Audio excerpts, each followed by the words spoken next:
Preparing to take the FTCE General Knowledge Test? Awesome, you found the right page. We will answer every question you have and tell you exactly what you need to study to pass the FTCE General Knowledge Test. So how do I know? My name is Stephanie Daniel, and at 240 Tutoring, we make the best study guides for the FTCE General Knowledge exam by studying the test and knowing exactly what's on it and exactly what people like you need to study to pass. The FTCE General Knowledge exam is a computer-based test, but don't worry, you just need basic computer skills. If you made it to this point in your education and career, you have nothing to worry about. This video will look specifically at the English language skills. The English language skills subtest can be neatly divided into 3 different sections. Those 3 sections are language structure, vocabulary application, and standard English conventions. So let's start with the language structure. This section tests your knowledge on how the English language works or should work.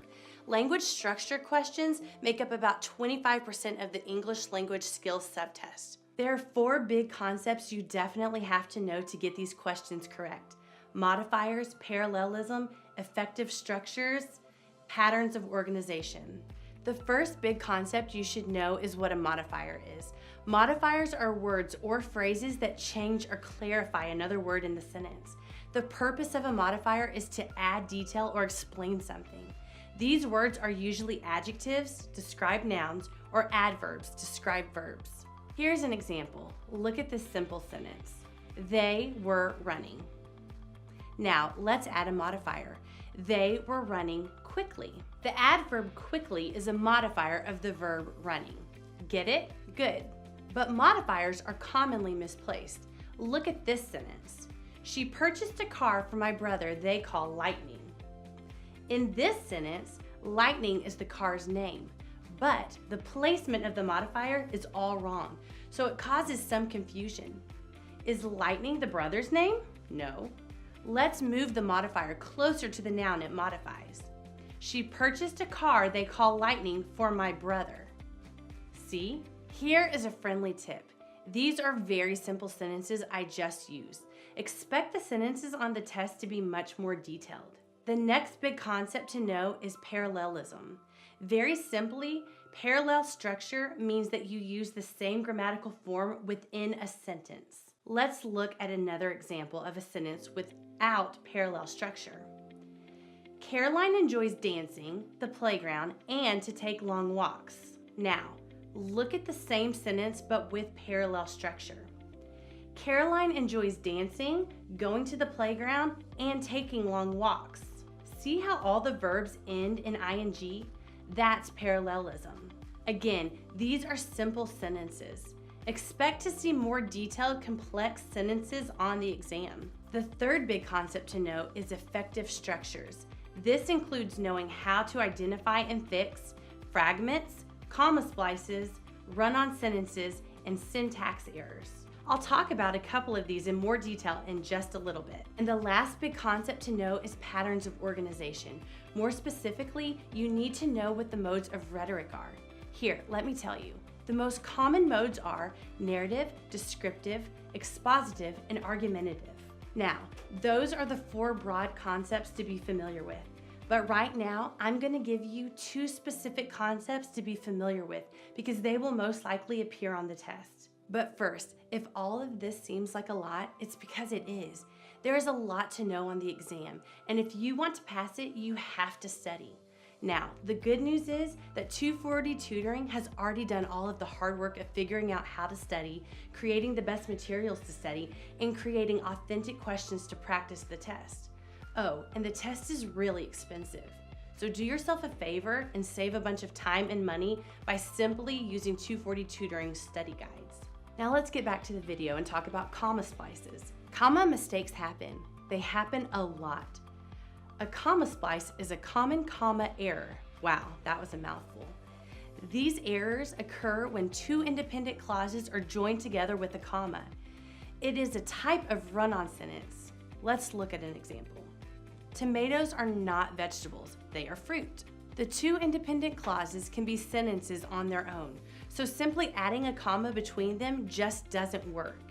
We can fix this comma splice 3 different ways. The first option, by adding a conjunction. Tomatoes are not vegetables, but they are a fruit. The second option, by changing the comma to a semicolon. Tomatoes are not vegetables, they are a fruit. The third option, by making separate sentences. Tomatoes are not a vegetable, they are a fruit. You can expect to have a correct comma splice error on the test. The second specific concept is the sentence fragment. A sentence fragment is a group of words that look like a sentence but aren't. A sentence needs at least one independent clause containing a subject and a verb. Here's an example of a fragment. Bought the groceries. This fragment begins with a capital letter and ends with a period, but it is not a complete sentence. Where's the subject? Who bought the groceries? Let's fix it. Jonathan bought the groceries. There you go. Now it's a complete sentence with a subject and a verb. You'll more than likely need to identify and fix sentence fragments on the exam. Let's look at the next section, vocabulary application. Put simply, this section tests your knowledge about words. And vocabulary application questions make up about 25% of the English language skills subtest. There are 3 big concepts you definitely have to know to get these questions correct. Determine meaning of words, correct usage of words and phrases, diction, and tone. The first big concept you should know is how to use context to figure out what a word means. You will probably come across a word that you don't know on the test. By using the context, the sentences around the word, and clues, you'll be able to figure out what the word means. Parts of words like prefixes, roots, and suffixes can really help you figure out what a word means. The next big concept to know is how to correctly use words and phrases. On the test, you will definitely be given a sentence with the word missing. You will have to choose the most effective word or phrase within the context to place in the sentence. And the last big concept to know is what diction and tone are and how to identify them in writing. Diction refers to the author's choice and use of words, and tone is the way the author expresses his or her feelings and attitudes through those words. Those are the 3 broad concepts to be familiar with. Let's talk about a specific concept you need to be familiar with. The first is commonly misused words. There are certain words that people just have a hard time with. Take a look at this list. Affect, effect, lie, lay, your, imply, infer, comprise, compose, farther, further, fewer, less, cite, than, then, to, and to, there, and there. For each of those bullets above, make sure to know when the right time to use each word is. You will more than likely see at least one of them on the test. The second specific concept is using a knowledge of prefixes, roots, and suffixes to figure out what a word means. For example, let's look at the word portable. I know you probably already know what this word means, but it's a good example.